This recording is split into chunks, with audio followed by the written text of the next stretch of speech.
Hello, this is chapter 25 from the Blue Castle. On the evening of the day after the funeral, Roaring Abel went off for a spree. He had been sober for 4 whole days and could endure it no longer. Before he went, Valancy told him she would be going away the next day. Roaring Abel was sorry and said so. A distant cousin from up back was coming to keep house for him, quite willing to do so now there was no sick girl to wait on, but Abel was not under any delusions concerning her. She won't be like you, my girl. Well, I'm obliged to you. You helped me out of a bad hole, and I won't forget it. And I'm your friend, and if you ever want any of the sterlings spanked and sought in a corner, send for me.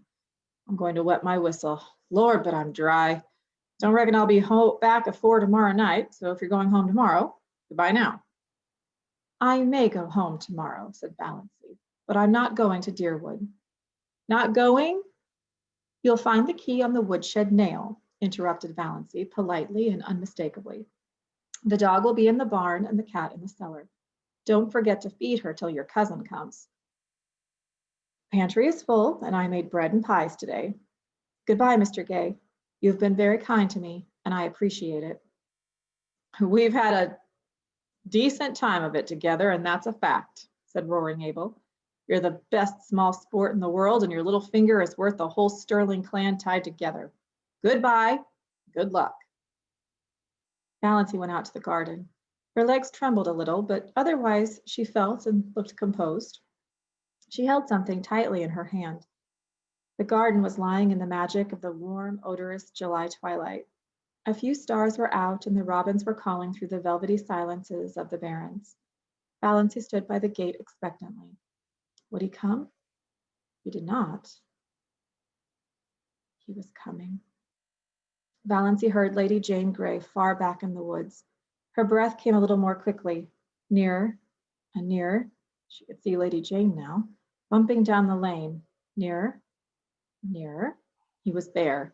He had sprung from the car and was leaning over the gate, looking at her. Going home, Miss Sterling? I don't know. Yet, said Valancy slowly. Her mind was made up, with no shadow of turning, but the moment was very tremendous. I thought I'd run down and ask if there was anything I could do for you, said Barney. Valancy took it with a canter. Yes, there is something you can do for me, she said evenly and distinctly. Will you marry me? For a moment, Barney was silent. There was no particular expression on his face. Then he gave an odd laugh. Come now, I knew luck was just waiting around the corner for me. All the signs have been pointing that way today. Wait. Valancy lifted her hand. I'm in earnest, but I want to get my breath after that question.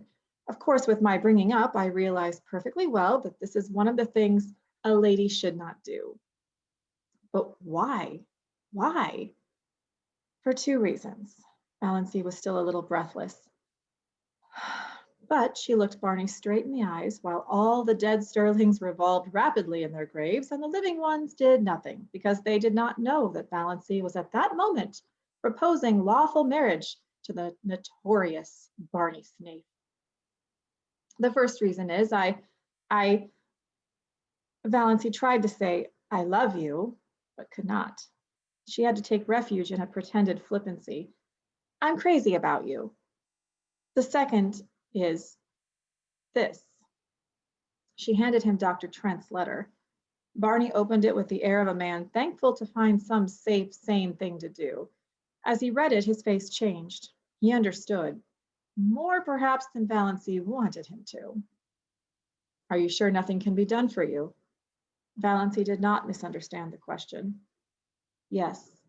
You know Dr. Trent's reputation in regard to heart disease. I haven't long to live. Perhaps only a few months, a few weeks. I want to live them. I can't go back to Deerwood. You know what my life was like there. And she managed it this time.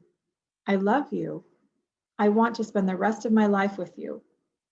That's all.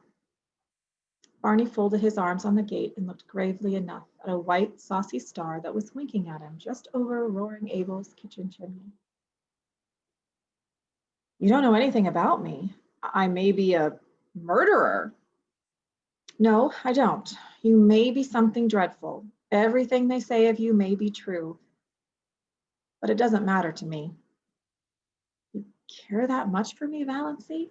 Said Barney incredulously, looking away from the star and into her eyes, her strange, mysterious eyes.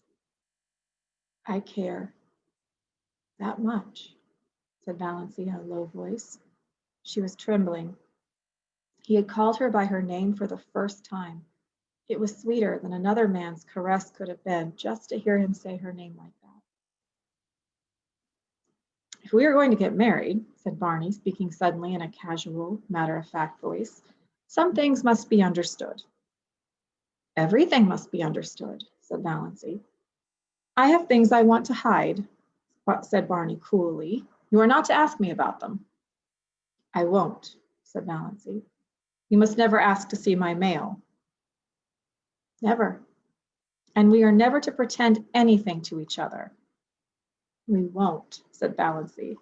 You won't even have to pretend you like me. If you marry me, I know you're only doing it out of pity. And we'll never tell a lie to each other about anything, a big lie or a petty lie. Especially a petty lie, agreed Valancy. And we'll have to live on my island. I won't live anywhere else. That's partly why I want to marry you, said Valancy. Barney peered at her. I believe you mean it. Well, let's get married then. Thank you, said Valancy with a sudden return of primness. She would have been much less embarrassed if he had refused her. I suppose I haven't any right to make conditions, but I'm going to make one. You are never to refer to my heart or my liability to sudden death. You are never to urge me to be careful. You are to forget, absolutely forget, that I'm not perfectly healthy. I have written a letter to my mother. Here it is. You are to keep it. I have explained everything in it. If I drop dead suddenly, as I likely will do, it will exonerate me in the eyes of your kindred from the suspicion of having poisoned you, said Barney with a grin. Exactly, Valancy laughed gaily. Dear me, I'm glad this is over. It has been a bit of an ordeal. You see, I'm not in the habit of going about asking men to marry me. It is so nice of you not to refuse me, or offer to be a brother. I'll go to the port tomorrow and get a license. We can be married tomorrow evening. Dr. Stalling, I suppose? Heavens, no, Valancy shuddered. Besides, he wouldn't do it. He'd shake his forefinger at me and I'd jilt you at the altar. No, I want my old Mr. Towers to marry me.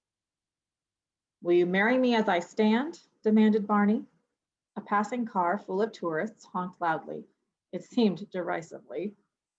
Valancy looked at him. Blue homespun shirt, nondescript hat, muddy overalls. Unshaved. Yes, she said. Barney put his hands over the gate and took her little cold one, gently, in his.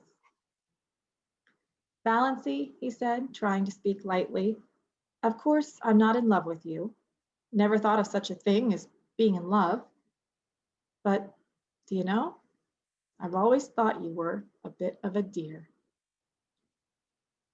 That's the end of chapter 25.